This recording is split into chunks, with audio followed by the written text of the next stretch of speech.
All right, so me and Kirsten Haynes aren't friends anymore. Um, Usually, my friendships don't end with a bang, but sometimes they do. Um, I like to apologize to Chad Barkhouse for trashing his house. But we'll never be friends again. And after 3 restraining orders, I get the point. So we'll never be friends again. Anyway, this episode is about Kirsten Haynes. So I think it's been probably 3 years since 2018.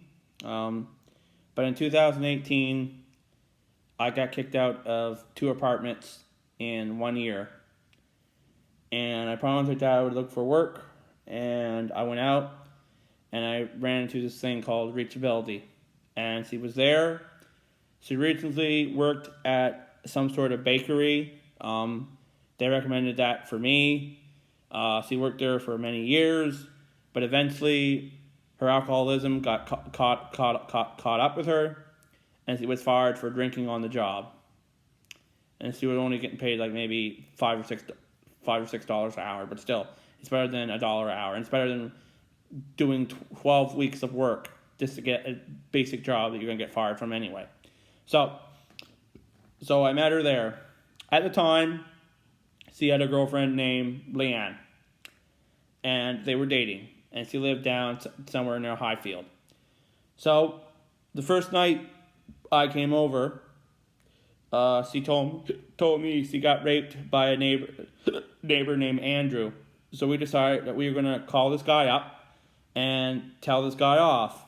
So I told him off, and he fucking lost it. And he tried to come down and kick down the door. But luckily Leanne had a friend who was also named Andrew, which is why we called him Panda, because he had the good Andrew and bad Andrew. And we called him up, and the cops thought it was him, but he wasn't. So he showed up, and then he spent the whole night babysitting us, which is really cool. Anyway, maybe when this is over, maybe Andrew will be my friend again, although I doubt it because he lives in buttfuck nowhere and he's Leanne's friend. So, I don't know. I think he's 100% loyal to Leanne.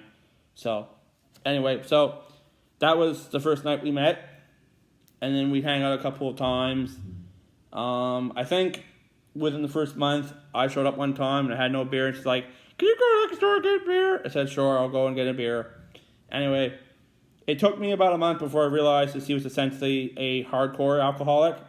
Like, we're talking like get drunk like every other single day drunk, which I get drunk once a week. And then I hung out with her and Leanne, and the second time we hung out, it wasn't as bad. But then Leanne broke up with Kirsten because, once again, it was because of Kirsten's drinking.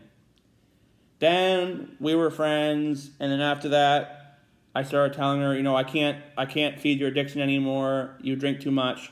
You have to start buying your own alcohol. So then we started hanging out, but we didn't hang out as often. And then there was a night when Andrew got into her apartment at 2 a.m, and he decided he was going to call me, and he was going to kill my friend and rape my friend, and that he was going to kill Kirsten and all this other fucking crap. So I picked up the phone, and I called the cops, and I let the cops deal with him. And then after that, she started ignoring me, because essentially, I was coming down every day. I was doing that because I was concerned that Andrew was trying to kill her.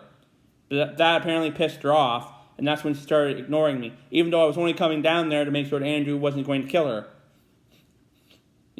But she didn't like that. So then, gradually over time, instead of hanging out every 2 weeks, it was once a month. But I mean, at this point, she and I, we were still talking. So it wasn't such a big deal because, we talk every day and it wasn't a big deal. But by the time month 3 came along, we start getting in fights, where she'd get upset and not talk to me, and so she'd block me and unblock me from Facebook, and all this other crap. And so we would start talking. We'd stop talking, and then we'd talk again. We'd hang out, and like I say, by 2019, we were hanging out maybe once a month, which is what me and Chad did. We'd hang out once a month, and so by 2019, we'd hang out once a month. But by the middle of 2019, she once again got back together with Leanne, and Leanne's like, well, I don't like this Caleb Wyman fuckbag. So, of course, Leanne made Kirsten tell me to leave her alone, and so essentially, we weren't friends anymore. Then Leanne broke up with Kirsten.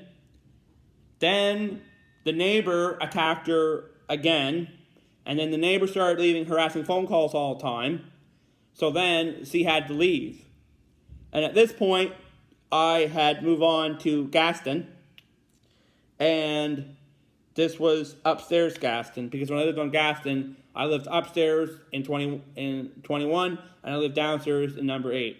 Anyway, so essentially what happened was she ended up homeless. So I let her come over and stay a couple times at my place.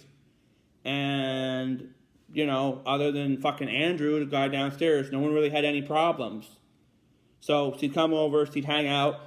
She would not stay the night. Sometimes she'd stay for hours. Sometimes she would stay for 15, 20 minutes. But one of the things she would do is she'd call every hour and the hour to make sure that she had a spot. And also at that time, she was calling up 911 and threatening to kill herself all the time. So every once in a while the cops would show up and I'd have to babysit her for a couple hours. By 2020, what happened was the coronavirus. But she did show up in March and said, fuck the coronavirus, and we drank and we hung out. And at this point, she was hanging out more at my place than I was hanging out at hers, because there's more stuff to do at my place than there is at hers. But then something changed in her. And then it dissolved even less. By the summer of 2020, she wasn't on social media anymore. She wasn't on Facebook anymore. Now it was phone calls only. And instead of hanging out once every month, it would be once every 2 months.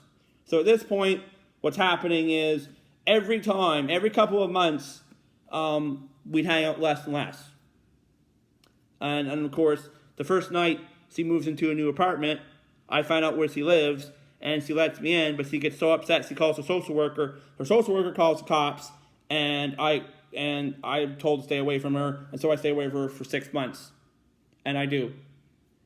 And then she's nice to me again.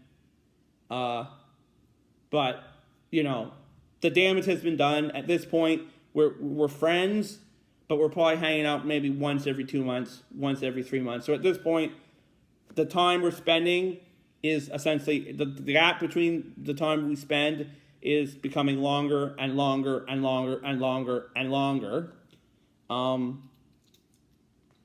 Then she develops a friendship with Leslie,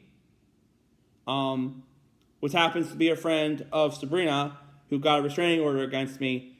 So by the time I ended up living in the basement, at this point, Kirsten is essentially in love with Leslie, and at this point, she has no interest in me. She'd rather hang out with Leslie. And so she does. And in fact, there are 2 or 3 times she actually comes down to Gaston, not to see me, but to see Leslie, because she likes Leslie that much. And then, of course, then Steve, my neighbor, rapes her and takes off her clothes, and she tells everyone about that, but she doesn't file charges against him. And then by the end of 2019, I'm evicted. And so I have to move into a new apartment, which is the house I'm living in now. And then she goes off Instagram. She goes off Facebook. She's on Instagram now, but it's only a matter of time before she goes off it. And then she starts canceling all her appointments.